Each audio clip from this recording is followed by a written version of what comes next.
Hello नमस्कार दर्शकों, झनक सीरियल में आप सभी का स्वागत है। आज के एपिसोड में हम देखते हैं जहाँ पे अनिरुद्ध फिर से झनक से मिलने के लिए आता है और उसके लिए टिफ़िन भी लेके आता है। लेकिन झनक बोलती है, आप सर जी यहाँ पे वापस क्यों आ गए? आपको पता है कितना बखेड़ा खड़ा हो चुका है।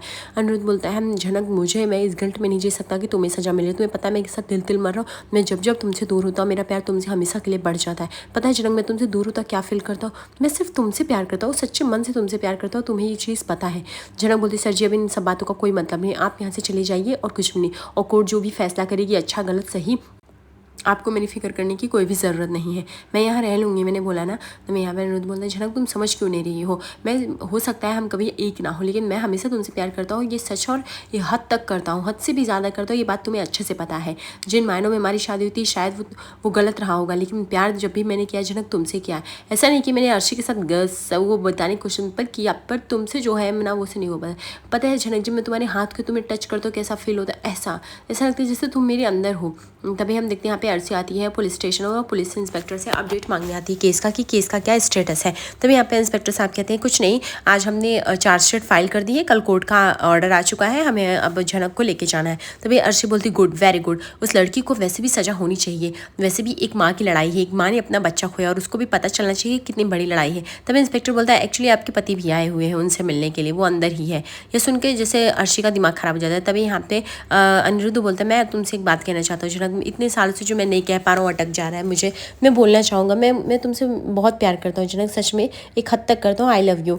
ये सुन के झनक की आंखों में आंसू आ जाते हैं, लेकिन झनक बोलती, प्लीज़ सर जी आप चुप हो जाए। तो वे पीछे से अर्शी सुन लेती है और बोलती, बट आई हेट यू अनी, आई हेट यू।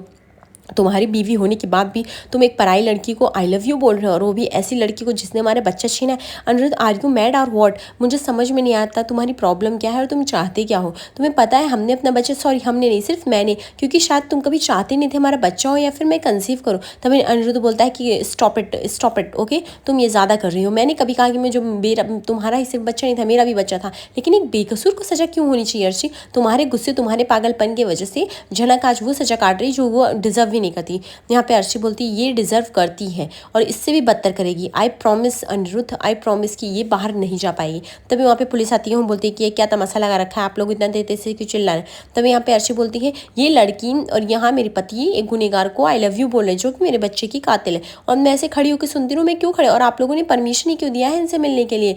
तभी और ये मिलता है क्यों, मुझे समझ में नहीं आता। तभी यहाँ पे झनक बोलती है कि बस करिए, आप लोग का पर्सनल मैटर आप लोग पुलिस स्टेशन में सॉल्व नहीं कर सकते। मैं थक चुकी हूँ आप लोग के पर्सनल मैटर से, जब देखो जहाँ देखो चले आते हैं। अब आप लोग चले जाइए, मुझे सर जी आपसे तो स्पेशली कोई बात नहीं करनी, चले जाए। झनक मुड़ जाती है और उसके बाद अनिरुद्ध होता है, वह चला जाता है टिफ़िन रख के। दूसरी तरफ हम देखते हैं जैसे ही अर्शी पुलिस स्टेशन से आती है, वो काफ़ी गुस्से में रहती है और दरवाज़ा बंद कर लेती है। तभी यहाँ पे तनुजा बताती है कि वो अर्शी जब से बाहर से बहुत गुस्सा है बेटा, शायद तुमसे, तुम मनाओ ना। अनिरुद्ध बोलता है, मैंने तो कुछ किया नहीं तो मैं क्यों मनाऊँ? तो यहाँ पे उसके पिताजी बोलते, शुभ बोलते हैं, याद कर तूने कुछ किया होगा। तो वो बोलता है, हाँ वो पुलिस स्टेशन आई थी, मैं भी झनक से मिलने गया था तो वो भी आ गई थी, एंड उसने मेरे को झनक को साथ देख लिया, इसलिए वो मिचमिचाने लगी, तो उसमें मेरी क्या गलती? तभी यहाँ पे शुभ बोलता है, तू झनक के पास गया ही क्यों? तुझे पता है ना बाहर कितनी बात बनेगी, हमारा नाम बदनाम होगा, तुझे अर्शी के साथ खड़ा रहना है बेटा, तेरा बेटा है वो, और तेरी पत्नी है और तेरे बेटे का सवाल है, तो उसके साथ। तभी यहाँ पे नीमू कहती है कि बस करो मॉम डैड, मैं तो आप लोग से थक गई हूँ, आप लोग इतना दादा पे प्रेशर क्यों डालते हैं? अगर अर्शी भाभी की प्रॉब्लम है झनक, तो उसमें हम क्या कर सकते हैं, और उस झनक की क्या गलती, पहले आप बताइए।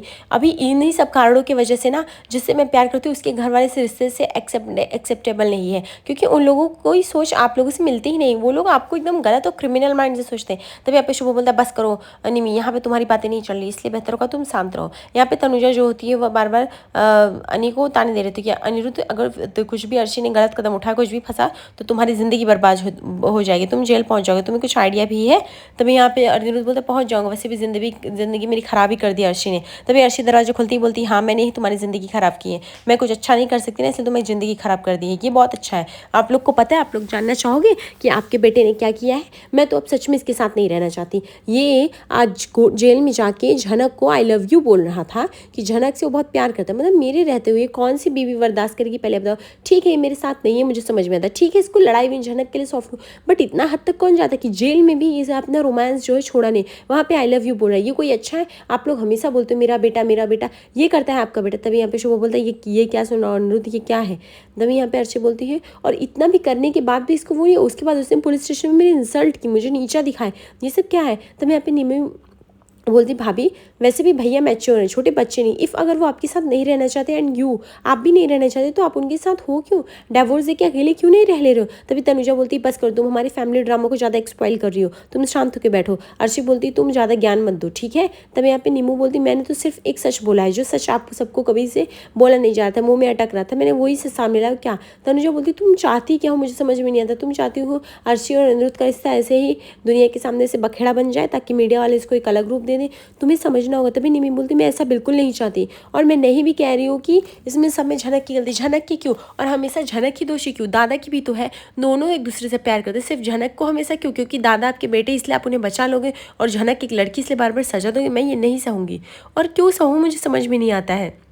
और तो और अर्शी भाभी आपने ही तो बोला था कि जनक को आपकी सेवा करने के लिए। आपने पहले उनसे सेवा ली, अच्छे से अपने पैर हाथ मालिश कराया, उसके बाद उन्हें धक्के मार के निकाल दिया, ये इल्ज़ाम लगा गया कि वो आपका बेटा मारना चाहती थी। और दूसरी तरफ मॉम और डैड, आप लोग को तो मैं क्या ही कहूँ, आप लोग हाथ धो के उस सीधी साधी लड़की के पीछे पड़ गए। वो आप लोगों से क्या ही चाहती है, मुझे समझ में नहीं आता आप लोग की प्रॉब्लम क्या। अर्शी बोलती है ओ वाओ, अब घर के छोटे लोग मुझे समझाएंगे कि मुझे क्या करना है क्या नहीं करना है। वैसे अब तुम छोटी नहीं, एक्चुअली ना एक बात तुम याद रखो, ये घर मेरा भी है, ठीक है, और ये मेरा ससुराल है। जितना अनिरुद्ध का हक है इस घर पे उतना मेरा भी है, तो प्लीज़ मुझे ना एडवाइस देने की ज़रूरत नहीं है। तभी अनिरुद्ध बोलता वो एडवाइस नहीं दे रही, वो सच कह रही है, और मुझे पता है तुम ये घर छोड़ के क्या तुम मुझे भी छोड़ के नहीं जाओगी, इसीलिए किसी ना किसी दिन मुझे ये घर छोड़ के जाना पड़ेगा, क्योंकि तुम मुझे चैन से तो कभी जीने ही नहीं दोगी, लेकिन मुझे चैन से जीना तो मैं तुम्हारे साथ कैसे रह सकता हूँ। अर्शी बोलती कि तुम क्या बोल रहे हो, मैंने तुम्हें क्या बांध रखा है? अनिरुद्ध बोलता नहीं। तो अर्शी बोलती सब कुछ तो ठीक था, इसे तो मैंने कंसीव किया, मैं प्रेग्नेंट, तब तुम्हें कोई आपत्ति नहीं, अब तुम्हें हमारे रिलेशन से आपत्ति क्योंकि वो हमारा बच्चे नहीं। अनिरुद्ध बोलता ये तुम्हारी गलत सोच है, मैं तब भी बैक होने वाला था तुम्हारे साथ, लेकिन फिर तुमने कंसीव कर लिया था, मैं कैसे होता, मैंने सोचा कि ठीक है आगे बढ़ा जाए। एक्चुअली ना ऐसा नहीं कि मैं झनक के लिए तुम लोग से नफरत करता हूँ, तुम लोग उसको इतना प्रताड़ित करते हो ना, इसके लिए। अर्शी मैं तुम्हारे साथ खुशी खुशी जिंदगी बिता सकता था आगे का, तुम्हें पता भी है, तुमने जब कंसीव किया मेरे से ज़्यादा कोई खुश हो ही नहीं सकता था, तब झनक की तो बात भी नहीं थी बीच में। लेकिन जब तुम लोगों ने एक एक मिलकर षड्यंत्र रचना स्टार्ट किया उसके खिलाफ, उस बेचारी को अकेला कर दिया, रुला दिया, तोड़ दिया, तब मुझे समझ गया कि आप लोग कितने खतरनाक हैं। और सिर्फ यही नहीं अर्शी, उसको बार बार हमेशा टॉर्चर करना, वो हमेशा इस घर में अच्छा चाहिए लेकिन उसको हमेशा नीचा दिखाएगा। तभी यहाँ पे शुभ बोलता है वो लड़की तुम लोग से दूर रहे तभी अच्छा है। तुम्हें समझ में नहीं आता अनिरुद्ध, वो तुम्हारी कुंडली में एक सांप बनकर बैठी है और इसकी वजह से तुम अपना काम लो, तुम्हें ऑफिस जाना चाहिए तो तुम उस लड़की से मिलने जा रहे हो। अनिरुद्ध बोलता है मैं ऑलरेडी ऑफिस जा चुका हूँ, ऑफिस के काम में मन लगे तब तो काम करूँ, ऑलरेडी इतना सब आप लोग षड्यंत्र रच रहे हो। आप लोग को समझ में भी आ रहा है उसके मेंटल स्टेटस पे क्या प्रभाव पड़ रहा है। मतलब हर चीज़ की एक हद होती है, किसी ना किसी चीज़ के लिए उसको कसूरवार ठहराया जाता है। तनुजा बोलती है कि देखो अनिरुद्ध, हमारा काम था बताना, हमने तुम्हें बता दिया, सही गलत तुम्हें चुनना है, और गलत है तुम झनक का साथ दे रहे हो। नीमू बोलते बिल्कुल भी नहीं, अगर दादा झनक का साथ दे रहे तो ये सच का साथ दे रहे। झनक को हम जानते कितनी छोटी है, आई डोंट बिलीव कि आप लोग एक मेरी उम्र की लड़की के साथ इतना प्रताड़ना कर सकते हो। मतलब ये एकदम अलग लेवल का है, वो कभी कुछ मांगती नहीं, कभी कुछ बोलती नहीं, इसका मतलब क्या है। तो यहाँ पे अर्शी बोलती चलो एक लोग और साइड लेने के लिए आगे झनक का। वैसे भी हमारे घर में दो पार्टियां बन रही थी, अब जो वो बनेगी, किसी को मेरी केयर है, किसी को मेरा पेन दिखता है कि मैंने क्या खाया, मैं कैसी हूँ, मुझे डांस क्लास जाना है, मुझे नहीं, सिर्फ आप लोगों को और सबको मोस्टली झनक झनक झनक, मुझ में क्या कमी है। और अनिरुद्ध तुम्हारे साथ तो मैं खुद भी नहीं रहना चाहती हूँ, लेकिन और अभी के लिए तो मैं जा रही हूँ। उसके बाद हम देखते हैं कि अर्शी जो होती है वह सिद्धार्थ के ऑफिस पहुँचते हैं, रिसेप्शन पे पूछती है सिद्धार्थ अवेलेबल है, तभी वो रिसेप्शनिस्ट बोलती है हाँ वो अपनी केबिन में है। उसके बाद अर्शी जाती है उनसे मिलने के लिए, सिद्धार्थ काफ़ी खुश होता है अर्शी को देख के और बोलता है कि प्लीज़ हैव अ सीट। उसके बाद अर्शी बैठती है, बोलती है कि मैंने पेन ड्राइव लाया, आप एक बार एक काम कर रिकैप चेक कर लीजिए एंड इफ़ यू वांट तो आप आ भी सकते हो हमारा परफॉर्मेंस देखने। तभी यहाँ सिद्धार्थ बोलता है मुझे आज आप ऐसे क्यों अपसेट लग रही है, जैसे खोई खोई। अर्शी बोलती नहीं ऐसी कोई भी बात नहीं है। सिद्धार्थ बोलता है प्लीज़ टेल मी, मैं सिर्फ तुम्हारा पार्टनर्स नहीं हूँ, ठीक है, मैं तुम्हारा एक दोस्त भी बनना चाहता हूँ अर्शी, और तुम अपने दोस्त से कुछ भी। अर्शी बोलती नहीं कुछ बस पर्सनल इश्यूज़ की वजह से बहुत फंसी थी एंड आज मैं स्टक होकर बाहर निकली हूँ। और सिद्धार्थ डोंट बी हेजिटेट, मुझे ना लाइफ में आगे बढ़ना है, मुझे पहले जैसे बनना है, पहली वाली अर्शी बनना है, एकदम स्ट्रेस फ्री। मैं पागल थी जो मैं अपना सोची कि मैं घर फैमिली सेट कर लूँ, बट इवन अभी मुझे ना अपने करियर पर ध्यान देना है। एंड आपने तो मेरे डांस देखे होंगे, मैंने तो यहाँ पे क्लिप रख दिया, आप मेरा डांस देख लीजिएगा एंड इफ़ यू वांट तो आप देख सकते हो। तभी यहाँ पे सिद्धार्थ बोलता है वो तो मुझे आना ही पड़ेगा आपका डांस देखने के लिए। तभी यहाँ पे आपको इफ़ ऐतराज़ ना हो। तभी अर्शी बोलती है इफ़ यू डोंट माइंड, मुझे कोई भी ऐतराज़ नहीं, वैसे ये प्रोटोकॉल के हिसाब से सही, एज अ दोस्त होने के भी नाते सही, एज अ प्रोजेक्ट मैनेजर के भी नाते। चलो मैं चलती हूँ। तभी यहाँ पे सिद्धार्थ फिर से रोक लेता है, बोलता है अर्शी मुझे अभी भी आप ठीक नहीं लग रहे हो, आप बोलोगे आपको क्या हुआ। अर्शी जो थी रोने लगती है, बोलती कुछ नहीं, बस मेरा और मेरे हस्बैंड के बीच में कुछ भी ठीक नहीं है। एंड ही उनका उसका मेरे कज़िन के साथ अफेयर चल रहा है, मेरी सिस्टर के साथ, मेरी शादी से पहले। एंड उसके बाद उसको मैंने कंट्रोल करने की कोशिश की एंड नाउ फिर से वो स्टार्ट है। वो चीज़ कितना दुख देता तुम्हें पता भी है। उसके अंदर रोने लगती है। उसके बाद सिद्धार्थ उसे संभालता है और उसको लेके आके बैठाता है। बोलता है अर्शी को, देखो अर्शी तुम मुझे कुछ भी बता सकती हो सच, ठीक है, एंड तुम्हें नहीं पता कि ये सब शादी प्यार व्यार कितना होता है। इवन मेरे तो पापा का कितना बड़ा बिजनेस है, लेकिन फिर भी वो चाहते हैं कि मैं वो बिजनेस संभालूं, जॉब छोड़ दूँ, बट तुम्हें पता ना मुझे ये जॉब पसंद है। अर्शी बोलती है क्यों नहीं आप जाते हो, आपकी बीवी का क्या कहना है, आपकी वाइफ का, आपके घर वालों का, मॉम डैड भैया का। बोलते मॉम डैड भैया सब जाते हैं और फिलहाल के लिए मेरी वाइफ पूछा तो मेरी शादी नहीं हुई है। अर्शी बोलती है व्हाट इज शॉक, आपकी शादी सच में नहीं हुई है। सिद्धार्थ बोलता है येस बिल्कुल भी नहीं, मेरी शादी बिल्कुल भी नहीं हुई है और मैं कुंवारा हूँ और मैं एक लड़की की तलाश में हूँ। ऑलमोस्ट मुझे एक लड़की पसंद आ भी गई, बट आई डोंट नो कि वो मैरिड है कि नहीं, मैं वो जानता भी नहीं एंड मेरी पूछने की हिम्मत भी नहीं होती उससे। अर्शी बोलती क्या मैं जाके पूछ सकती हूँ, अगर आप मुझे उसका नाम और पता भेज दो। सिद्धार्थ बोलता बिल्कुल नहीं। तभी अर्शी बोलती ओ सॉरी, मैं कुछ ज़्यादा ही फ्रेंकली बोल गई, पर्सनल हो गई, बट ऐसा नहीं है, हमें प्रोफेशनल रहना। सिद्धार्थ बोलता नो नो नो ऐसी बात नहीं है, एक्चुअली मैंने इसलिए बोला क्योंकि मुझे खुद उसको जाके बोलना है, बस इससे ज़्यादा कुछ नहीं है। एंड अर्शी मैं एक बात और कहो, प्लीज़ बुरा मत करना, मुझे जनरली तुम बहुत पसंद हो, लाइक एज अ फ्रेंड होने के नाते तुम मुझे बहुत अच्छे लगते हो, मुझे तुम्हारा साथ देना बहुत अच्छा लगता है एंड तुम्हारे साथ बातें करना। यू इवन मैं कल रात पूरी रात तुम्हारे बारे में सोचता रहा। अर्शी बोलती मेरे बारे में भी पूरी रात। सिद्धार्थ बोलता है आज से पहले कभी भी ऐसा नहीं हुआ कि मैं पूरी रात किसी के बारे में सोचूं, but first time it's happened और मुझे बहुत ही अच्छा लगा। अर्शी मतलब तुम्हारी आंखें, तुम्हारा डांस, मेरे सब कुछ सामने था। अर्शी बोलती ऑलरेडी मेरी लाइफ बहुत कॉम्प्लिकेटेड है सिद्धार्थ एंड ऑलरेडी एक रिलेशनशिप में मैं उभर नहीं आया, सो मैं दूसरा कुछ सोच नहीं सकती। सिद्धार्थ बोलता है ओके ओके जब आपको टाइम लेना हो तब लो, बट एक बात हमेशा श्योर रखना अर्शी, मैं तुम्हारा ज़िंदगी भर साथ दूंगा और तुम्हारे चेहरे पे आंसू तो कभी नहीं आएंगे, हमेशा खुश रहोगी, बस मुझे मौका दे के देखना। एंड मुझे तो तुम बहुत पसंद, तुम जैसे भी हो बहुत अच्छी हो अर्शी, ठीक है, एंड बट यहाँ पे अभी ज़्यादा रो मत, ये लो आंसू पोछो, अपना टाइम लो। तभी अर्शी बोलती है सॉरी आप बहुत अच्छे हो, आज तक कभी किसी ने मेरे दर्द के बारे में इतना पूछा नहीं, इसलिए मुझे थोड़ा रोना आ गया कि मैं कैसी हूँ, मैं क्या कर रही हूँ, बट आपने पूछा मुझे बहुत अच्छा लगा। और रही बात दोस्ती का वो सब, तो हम लोग आज से फ्रेंड हैं ही। तो सिद्धार्थ बोलता है आप नहीं, पहले तो तुम बोलो।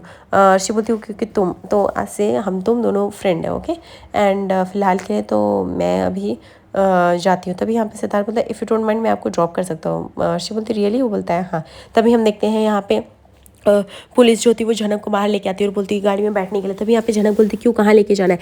यहाँ पे पुलिस वाले बोलते हैं हमसे ज़्यादा सवाल जवाब मत करो, ठीक है, अंदर चल के बड़े साहब से पूछ लेना। तभी यहाँ पे हम देखते हैं झनक को गाड़ी में बैठा दिया जाता है और साइड में दोनों पुलिस यानी लेडीज़ पुलिस कांस्टेबल बैठ जाती है। उसके बाद यहाँ पे झनक बोलती है कि सर क्या आप बता सकते हैं मैं कहाँ पर जा रही हूँ। तभी यहाँ पे पुलिस बोलता है क्या तुम्हें लगता है तुम्हारे घर का रास्ता दिख रहा है, हम तुम्हें बोस हाउस छोड़ने जा रहे हैं। तभी यहाँ पे झनक बोलती मैंने सीधा सवाल पूछा, सीधा सवाल का सीधा जवाब भी हो सकता है।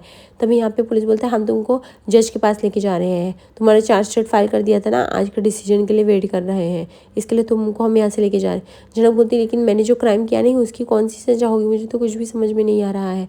तभी यहाँ पे पुलिस वाला बोलता है कि समझ में सब आ जाएगा, क्राइम बिना किए ही, और तुमने तो ये भी, अरे क्राइम तो छोड़ो, तुम तो उसके बच्चे के पिता को भी छीन रही हो, उसका बच्चे का पिता बताओ, और तुमको हवालात में आके आई लव यू बोलता है, पता नहीं ये सब क्या हो रहा है, क्या चल रहा है। तभी वो बोलती कि सर जब इल्ज़ाम साबित हो जाए तब बोलिएगा, उससे पहले मुझे इस तरह से बदनाम मत करिए। तभी कांस्टेबल बोलती तू डरती नहीं, तू इतना सब कुछ बोल डाली है बेवजह के, तू शांत रह। तभी यहाँ पे झनक बोलती शांत वो रहते जिन्हें सच से डर लगता है, और मुझे सच ना बोलने से भी नहीं डर लगता और ना सच का सामना करने से। सर आपको जो कसूरवार निर्णय करना हो, लेकिन मैं वहाँ नहीं आई थी, उनके पति आए थे, तो आप उनके पति को भी बोल सकते हो। और दूसरी बात, जब ये पूरी तरह से बेगुनाही मेरी है ना साबित हो जाए तब आप कुछ डिसीजन लीजिएगा, ऐसे मुझे कुछ भी मत बोलिए, मैं नहीं सुन सकती। और आपका काम इन्वेस्टिगेशन करना, आपका काम घोषणा करना नहीं है।